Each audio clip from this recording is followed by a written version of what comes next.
Hello friends, ओम श्री गणेशाय नमः। जय माता दी। आप सभी का स्वागत है आपके अपनी यूट्यूब चैनल पर।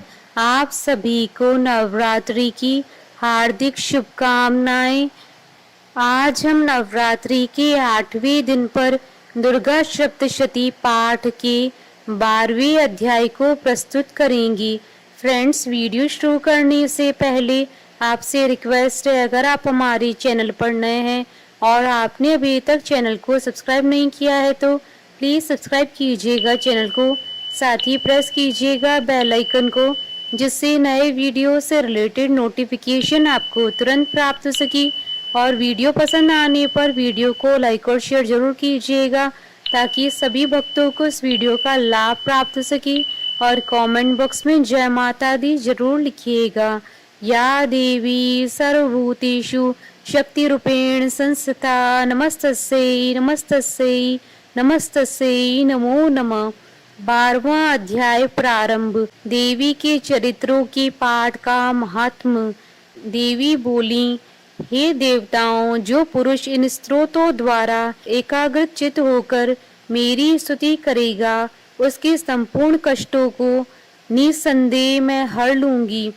मधुकैटभ की नाश, महिषासुर के वध और शुंभ निशुंभ के वध की जो मनुष्य कथा कहेंगे, मेरे महात्म को अष्टमी, चतुर्दशी व नवमी के दिन एकाग्रचित से भक्ति पूर्वक सुनेंगे, उनको कभी कोई न पाप रहेगा। पाप से उत्पन्न हुई विपत्ति भी उनको न सताएगी। उनके घर में दरिद्रता न होगी और न उनको प्रियजनों का बिछोह होगा। उनको किसी प्रकार का भय न होगा। इसलिए प्रत्येक मनुष्य को भक्ति पूर्वक मेरे इस कल्याण कारक महात्म को सदा पढ़ना और सुनना चाहिए। मेरा यह महात्म महामारी से उत्पन्न हुए संपूर्ण उपद्रवों को एवं 3 प्रकार के उत्पातों को शांत कर देता है। जिस घर व मंदिर में या जिस स्थान पर मेरा यह स्तोत्र विधि पूर्वक पढ़ा जाता है, उस स्थान का मैं कभी त्याग नहीं करती और वहाँ सदा ही मेरा निवास रहता है। बलिदान, पूजा, होम तथा महोत्सवों में मेरा यह चरित्र उच्चारण करना तथा सुनना चाहिए। ऐसा हवन या पूजन मनुष्य जानकर या बिना जाने करे, मैं उसे तुरंत ग्रहण कर लेती हूँ। और शरद काल में प्रत्येक वर्ष जो माँ पूजा की जाती है, उनमें मनुष्य भक्ति पूर्वक मेरा यह महात्म सुनकर सब विपत्तियों से छूट जाता है और धन धान्य तथा पुत्रादि से संपन्न हो जाता है।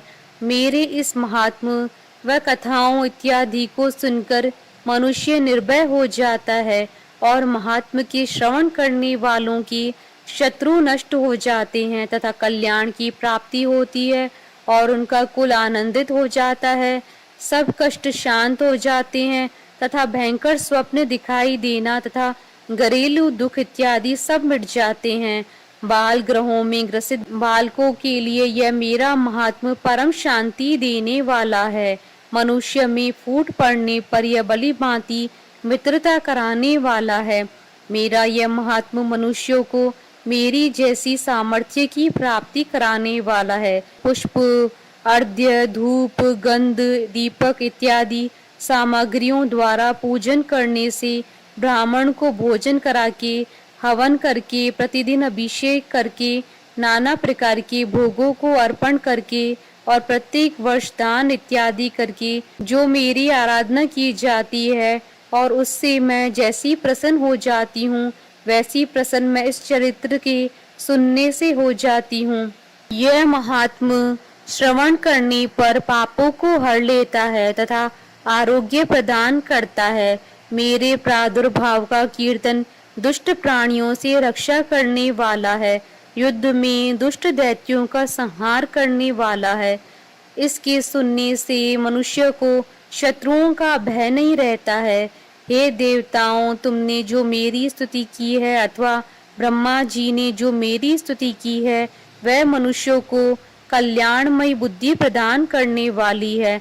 वन में सूने मार्ग में अथवा दावानल से गिर जाने पर वन में चारों ओर से गिरा हुआ या शत्रुओं द्वारा पकड़ा हुआ, जंगल में सिंहों से, व्याघ्रों से या जंगली हाथियों द्वारा पीछा किया हुआ, राजा के क्रुद्ध हो जाने पर मारे जाने के भय से, समुद्र में नाव के डगमगाने पर, भयंकर युद्ध में फंसा होने पर, किसी भी प्रकार की पीड़ा से पीड़ित, घोर बाधाओं से दुखी हुआ मनुष्य मेरे इस चरित्र को स्मरण करने से संकट से मुक्त हो जाता है। मेरे प्रभाव से सिंह, चोर या शत्रु इत्यादि दूर भाग जाते हैं और पास नहीं आते हैं। महर्षि ने कहा, प्रचंड पराक्रम वाली भगवती चंडिका।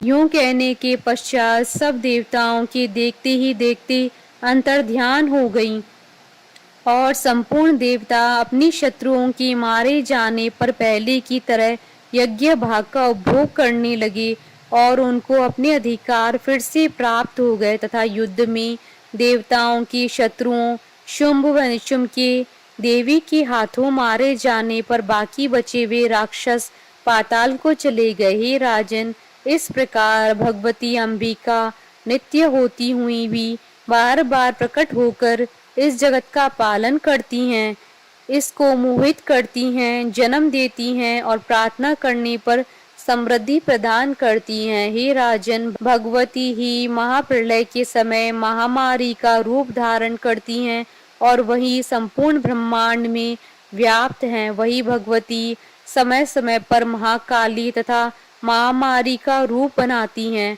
और स्वयं अजन्मा होती हुई भी सृष्टि के रूप में प्रकट होती हैं। वह सनातनी देवी प्राणियों का पालन करती हैं और वही मनुष्य के अभ्युदय के समय घर में लक्ष्मी का रूप बनाकर स्थित हो जाती हैं तथा अभाव के समय दरिद्रता बनकर विनाश का कारण बन जाती हैं। पुष्प, धूप और गंध आदि से पूजन करके उनकी स्तुति करने से वह धन एवं पुत्र देती हैं और धर्म में शुभ बुद्धि प्रदान करती हैं। इति श्री दुर्गा सप्तशती पाठ का 12वां अध्याय संपूर्ण हुआ। जयकारा महामाई दा, बोलिए सच्चे दरबार की जय। हमारे साथ इस वीडियो में अंत तक बने रहने के लिए आपका धन्यवाद। ओम श्री गणेशाय नमः। जय माता दी।